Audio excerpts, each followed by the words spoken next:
Medan Gravitasi dan Gerak Planet oleh Alivia Pratiwi Pamungkas. Matahari atau surya berperan sebagai pusat dari sistem tata surya yang kita tempati saat ini. Pandangan geosentris merupakan sebuah paham yang menyatakan bahwa bumi merupakan pusat tata surya. Hal ini dinyatakan bahwa semua benda langit bergerak mengelilingi sebuah titik yaitu bumi. Pandangan ini diperoleh dari hasil pengamatan terhadap gerak semu matahari harian. Claudius Ptolemeus merupakan orang yang pertama kali mengungkapkan teori geosentris dalam bukunya yang berjudul Almagest. Pandangan heliocentris dipopulerkan oleh Copernicus pada tahun 1543 yang menganggap bahwa matahari sebagai pusat tata surya dan semua benda langit mengelilingi matahari. Johannes Kepler menyempurnakan teori sebelumnya yang kemudian menghasilkan 3 hukum Kepler. Hukum 1 Kepler menyatakan bahwa semua planet berputar mengelilingi matahari dengan lintasan berbentuk elips dengan matahari sebagai salah satu titik apinya. Kedudukan planet yang paling dekat dengan matahari saat berevolusi dinamakan perihelion, sedangkan kedudukan terjauhnya dinamakan aphelion.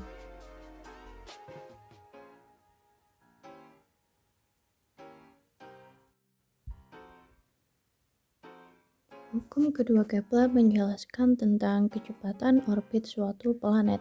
Jarak planet ke matahari dekat, luas bidang edar, dan waktu tempuhnya sama dengan saat planet berada lebih jauh jaraknya dari matahari.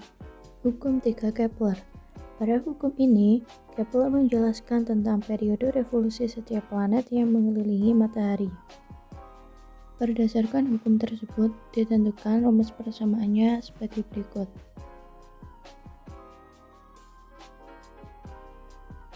Apakah Anda pernah berpikir gaya apa yang bekerja untuk mempertahankan bulan pada orbitnya dalam mengelilingi bumi?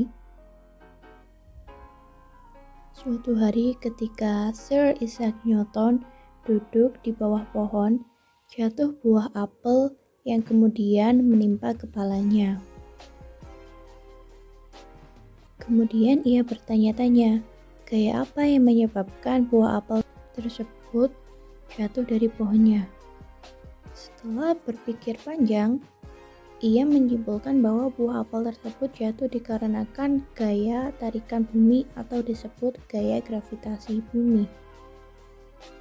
Menurut hukum 3 Newton, bahwa setiap benda yang mempunyai gaya, maka gaya itu akan diberikan oleh benda lain. Lalu bagaimana dengan gaya gravitasi?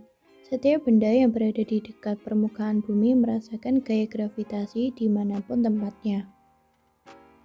Begitupun dengan bulan, sehingga gaya yang bekerja untuk mempertahankan bulan pada orbitnya dalam mengelilingi bumi adalah gaya gravitasi. Berapakah besar gaya gravitasi yang diberikan bumi pada bulan? Menurut hukum 3 Newton, ketika bumi memberikan gaya gravitasi ke benda lain, misalnya bulan tersebut memberikan gaya yang sama besar tetapi berlawanan arah terhadap bumi. Berdasarkan analisisnya, Newton menyimpulkan suatu hukum yang bernama hukum gravitasi universal. Berdasarkan hukum tersebut, dapat ditarik kesimpulan rumus sebagai berikut. Sekian dari saya, terima kasih.